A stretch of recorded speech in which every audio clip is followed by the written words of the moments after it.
Angadikkadavu gems ക്ലബിന്റെ ആഭിമുഖ്യത്തിൽ നടത്തിവന്ന ഫുട്ബോൾ ടൂർണമെന്റിന് സമാപനമായി. അങ്ങാടിക്കടവ് ജംസ് ക്ലബിന്റെ ആഭിമുഖ്യത്തിൽ സംഘടിപ്പിച്ച രണ്ടാമത് ഉത്തര കേരള നയൻസ് ഫുട്ബോൾ ടൂർണമെന്റ് സമാപിച്ചു. അങ്ങാടിക്കടവ് ഹൈസ്കൂൾ ഗ്രൗണ്ടിലാണ് ജനുവരി 14 മുതൽ ടൂർണമെന്റ് സംഘടിപ്പിച്ചു വന്നത്. JFC കൊളച്ചേരിയും ദേശാഭിമാനി വളയംചാലും തമ്മിൽ ഏറ്റുമുട്ടിയപ്പോൾ 2-2 സമനിലയിൽ ആയതിനെ തുടർന്ന് ഷൂട്ടൌട്ടിൽ JFC കൊളച്ചേരി വിജയിച്ചു. വിജയികൾക്കുള്ള സമ്മാനദാനം Iritty block panchayat vice president M. Sumesh നിർവഹിച്ചു. അങ്ങാടിക്കടവ് സേക്രഡ് ഹാർട്ട് ചർച്ച് വികാരി ഫാദർ റോബിൻ റാത്തപ്പള്ളി ചടങ്ങിൽ മുഖ്യാതിഥിയായിരുന്നു.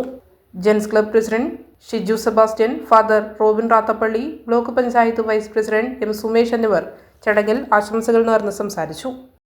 എനിക്ക് ഈ ഗ്രൗണ്ട് വളരെയധികം പ്രിയപ്പെട്ട ഒരു ഗ്രൗണ്ടാണ്.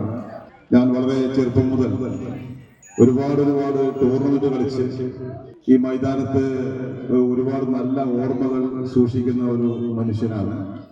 ഇവിടെ പ്രാദേശിക ടൂർണമെന്റുകൾ, സെവൻസ് ടൂർണമെന്റും നയൻസും എല്ലാം നമ്മൾ സംഘടിപ്പിക്കുന്ന വട്ടത്തിൽ കോളിക്കടവ് ടീമിന് വേണ്ടി നിരവധിയായ വർഷം ഇവിടെ കളിക്കാൻ സാധിച്ചിട്ടുണ്ട്.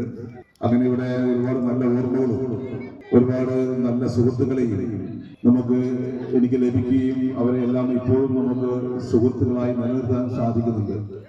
പഴയ കാലഘട്ടത്തിൽ നിന്ന് ചെറിയ കാലഘട്ടം മാറുമ്പോഴേക്കും നമുക്ക് ലോക്കൽ സെവൻസ് അല്ലെങ്കിൽ ലോക്കൽ ടൂർണമെന്റുകൾ സംഘടിപ്പിക്കുന്ന വേദികൾ നഷ്ടപ്പെടുന്നു, ടൂർണമെന്റുകൾ കുറയുന്നു എന്നുള്ളതാണ് ഇന്ന് അഭിമുഖീകരിക്കുന്ന ഏറ്റവും വലിയ പ്രശ്നം എന്ന് ഞാൻ വിചാരിക്കുകയാണ്. ചെറിയ തലമുറയ്ക്ക് കൊടുക്കാനായിട്ട് ഇവിടെ നടന്ന ഈ സ്പോർട്സ്, നമ്മുടെ ഈ കായിക മത്സരം കാരണമായിട്ടില്ല.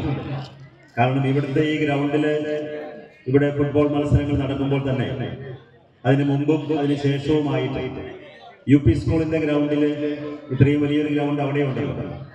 ആ ഗ്രൗണ്ടിൽ നമ്മുടെ കുട്ടികൾ ഫുട്ബോൾ കളിക്കുന്നത് കാണാനായിട്ട് വന്നു.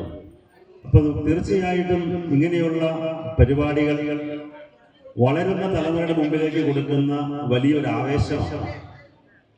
മാത്രവുമല്ല, വെറുതെ കളിക്കുകയല്ല, ഇവരുടെ ചേട്ടന്മാർ കളിക്കുന്നത് കണ്ട് അതിൻ്റെ നിയമങ്ങൾ മനസ്സിലാക്കി അവിടെ റെഫറിയും അതുപോലെ തന്നെ അതിനെ സംരക്ഷിക്കുന്ന ആളുകളെയൊക്കെ നിർത്തി ഏതാണ്ട് ഇവിടുത്തെ മത്സരം നടക്കുന്നത് പോലെയാണ് അവിടെ മത്സരം നടത്തിയത്.